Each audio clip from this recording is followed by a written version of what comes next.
Assalamualaikum warahmatullahi wabarakatuh. Alhamdulillahirabbil alamin wa bihi nasta'inu ala umurid dunya waddin. Wassalatu wassalamu ala asyrafil anbiya'i wal mursalin sayyidina wa maulana Muhammadin wa ala alihi wa sahbihi ajma'in amma ba'd. Sebelumnya perkenalkan kami dari kelompok 6 mata kuliah tafsir dakwah akan mempresentasikan tentang materi kami, yakni metode dakwah. Di sini kami mengambil 5 referensi dari ayat Al-Quran tentang materi ini. Yang pertama, surah An-Nahl ayat 125 yang berbunyi, Ud'u ila sabili rabbika bil hikmati wal maw'izatil hasanah wajadilhum billati hiya ahsan inna rabbaka huwa a'lamu biman dhalla 'an sabilihi wa huwa a'lamu bil muhtadin. Terjemahan dari ayat di atas, yakni serulah manusia kepada jalan Tuhanmu dengan hikmah dan pengajaran yang baik, dan berdebatlah dengan mereka dengan cara yang baik. Sesungguhnya Tuhanmu, dialah yang lebih mengetahui siapa yang sesat dari jalannya, dan dialah yang lebih mengetahui siapa yang akan mendapat petunjuk. Di sini kami mengambil penjelasan dari tafsir Al-Azhar karya Dr. Hamka yang menjelaskan bahwasanya ayat ini mengandung tentang pengajaran kepada Rasulullah SAW tentang cara berdakwah atau metode dakwah. Jadi Allah Subhanahu wa taala mengarahkan kepada Rasulullah SAW agar ketika beliau berdakwah kepada umatnya, beliau menggunakan 3 macam cara. Yang pertama, bil hikmah wal mau'idatil hasanah wajadilhum billati hiya ahsan. Yang pertama yakni hikmah. Hikmah sendiri atau yang sering kita lumrah kita sebut yakni bijaksana. Mengapa harus hikmah? Dakwah yang disampaikan dengan cara hikmah, dengan akal budi yang mulia, dengan hati yang lapang, hati yang bersih, akan jauh lebih menarik orang untuk percaya kepada Tuhan, untuk lebih percaya kepada agama. Namun satu hal yang perlu menjadi kuncinya, bahwa hikmah bukan sekedar di ucapan mulut, namun juga dalam realita hidup atau perlakuan kita sehari-hari. Kemudian yang kedua yakni bil mau'idatil hasanah atau pengajaran yang baik. Nah, mau'idah hasanah yakni perkataan baik atau pesan-pesan baik yang disampaikan sebagai bentuk nasihat, sebagai bentuk pendidik atau juga tuntunan untuk kita mulai dari kecil. Kadang kita dinasihati oleh orang tua kita, itu juga merupakan mau'idatil hasanah. Atau sering kita biasanya melihat pidato, ceramah, khutbah. Nah, itu juga termasuk contoh dari mau'idah hasanah. Kemudian yang ketiga, jadilhum billati hiya ahsan. Berdebatlah dengan cara yang baik. Dalam tafsir ini diberikan sebuah contoh seorang kafir yang tidak tahu menahu tentang ajaran Islam. Dengan seenaknya dia mencaci maki, mencelah Islam. Karena apa? Karena kebodohannya, karena ketidaktahuannya tentang Islam. Nah, orang yang seperti ini wajib kita bantah dengan cara sebaik-baiknya. Jadi bukan dengan memusuhinya, melemparinya, tidak. Tapi kita bantah dengan cara sebaik-baiknya. Kita sadarkan, kita arahkan pada jalan pikiran yang benar, yang menunjukkan kebenaran kepada Allah Subhanahu wa taala sampai dia mau menerima. Dan di ujung ayat ini ditutup dengan kata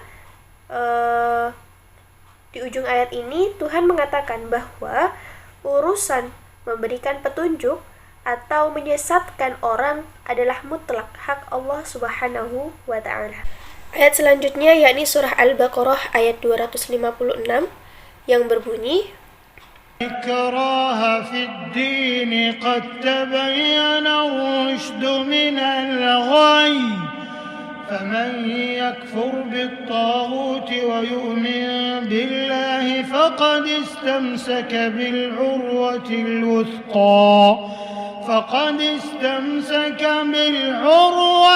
الوثقى لا انفصام لها والله سميع عليم. Terjemahan dari ayat di atas, yakni tidak ada paksaan dalam menganut agama Islam.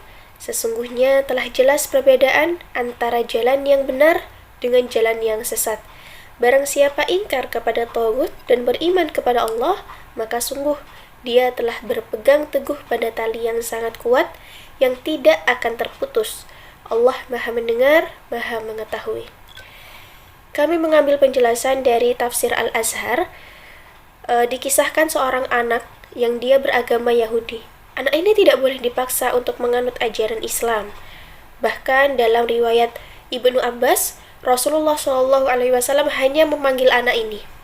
Lalu dia diberi dua pilihan, untuk tetap beragama Yahudi dan meninggalkan kota Madinah, atau mengikuti agama Islam, mengikuti agama ayahnya. Nah, mengapa dalam beragama itu tidak boleh dipaksa? Qad tabayyana ar-rusydu minal ghayy. Karena telah jelas kebenaran dan kesesatan. Kita diberi akal untuk menimbang mana yang benar, mana yang sesat. Lalu barang siapa yang ingkar kepada Tauhid dan beriman kepada Allah, maka sungguh dia telah berpegang teguh pada tali yang sangat kuat yang tidak akan terputus. Agama Islam ini memberikan kita kesempatan untuk berpikir guna mencari kebenaran. Siapa yang mau menjaga hawa nafsunya dari segala perkara buruk, bentuk kemaksiatan apapun, maka yang dia akan temui adalah jalan kebenaran. Kalau dia sudah menemukan kebenaran, maka imannya akan muncul. Kalau imannya sudah muncul, imannya sudah tumbuh, maka dia akan terhindar dari pengaruh buruk. Tapi sekali lagi, semua ini tidak boleh dilakukan dengan paksa. Jadi harus memang benar-benar dari kesadaran pribadi. Ketika seseorang dengan kesadarannya penuh mau menghindari segala kemaksiatan, maka kebenaranlah yang akan dia temui. Selanjutnya, surat Al-Anbiya ayat 22 yang berbunyi, لو كان فيهما آلهة إلا الله لفسدتا فسبحان الله رب العرش عما يصفون. yang artinya seandainya pada keduanya langit dan bumi ada Tuhan-Tuhan selain Allah, tentu keduanya telah binasa. Maha suci Allah dari yang memiliki arsy dari apa yang mereka sifatkan. Kami mengambil penjelasan dari Tafsir Al-Azhar karya Dr. Hamka. Seandainya di antara keduanya di sini yaitu langit dan bumi ada Tuhan-Tuhan selain Allah, tentu keduanya telah binasa. Ayat ini mengajak kita untuk berpikir secara teratur dengan akal sehat bahwa Tuhan itu mustahil berbilang. Allah itu ya cuma satu, tidak dua, tiga, empat, dan seterusnya. Dan alam semesta ini diatur oleh satu Tuhan. Dan kalau alam semesta ini dipegang oleh beberapa Tuhan, pastinya masing-masing Tuhan memiliki kehendak yang berbeda-beda dan hasil perbuatannya pun berbeda. Alhasil alam semesta ini kan akan hancur karena antara Tuhan satu dengan Tuhan yang lain pasti akan berebut kekuasaan dan mustahil akan adanya kedamaian serta keharmonisan. Maha suci Allah yang memiliki arsy dari apa yang mereka sifatkan. Allah itu suci dari persangkaan-persangkaan tersebut. Maka dari itu, akallah yang mengajak kita untuk mempercayai bahwa Allah itu mutlak satu zatnya, sifatnya, serta wujudnya. Dan tidak ada satupun di alam semesta ini yang menyamainya. Di sini saya akan menjelaskan tafsir dari surat Al-Qalam ayat 4 yang berbunyi, وَإِنَّكَ لَعَلَى خُلُقٍ عَظِيمٍ. Artinya, dan sesungguhnya kamu benar-benar berbudi pekerti yang agung.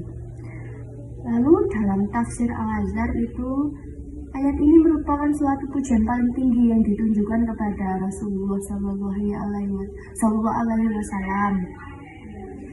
Artinya, budi pekerti yang amat agung. Budi pekerti merupakan sikap hidup, karakter yang dimiliki oleh Nabi. Ini tuh bermula dari latihan mengendalikan hawa nafsu, lalu dibiasakan untuk berbuat baik, hingga menjadi suatu kebiasaan untuk melakukan hal-hal yang baik. Keberhasilan Nabi Muhammad SAW dalam berdakwah adalah kesanggupannya menahan hati untuk menerima celaan dari kaum musyrik dan orang-orang bodoh. Sedikit cerita tentang budi pekerti Nabi Muhammad.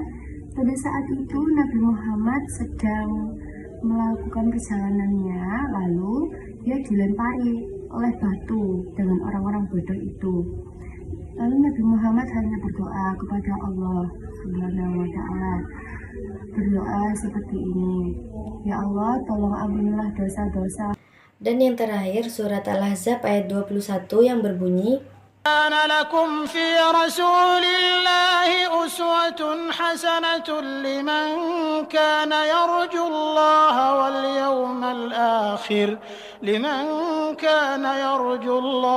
واليوم الآخر وذكر الله كثيرا. yang artinya, sungguh telah ada bagi kamu pada diri Rasulullah suri tauladan yang baik bagi orang yang mengharapkan Allah dan kedatangan hari kiamat, dan yang berzikir kepada Allah dengan banyak. Dan penjelasan tafsir Al-Muyassar, yakni Nabi sendiri adalah contoh yang baik bagi seseorang yang mengharapkan ganjaran dari Allah dan ingin keluar dari jalannya untuk mengingat Allah dan untuk mempersiapkan akhiratnya. Ayat ini juga menunjukkan bahwa meneladani Nabi dengan mengikuti sunnah-sunnahnya merupakan bentuk keimanan seseorang, karena apa yang dikatakan Nabi hakikatnya adalah wahyu dari Allah. Baik, sekian dulu penjelasan dari kelompok kami. Semoga bermanfaat bagi kalian semua. Mohon maaf jika ada salah kata. Wassalamualaikum warahmatullahi wabarakatuh.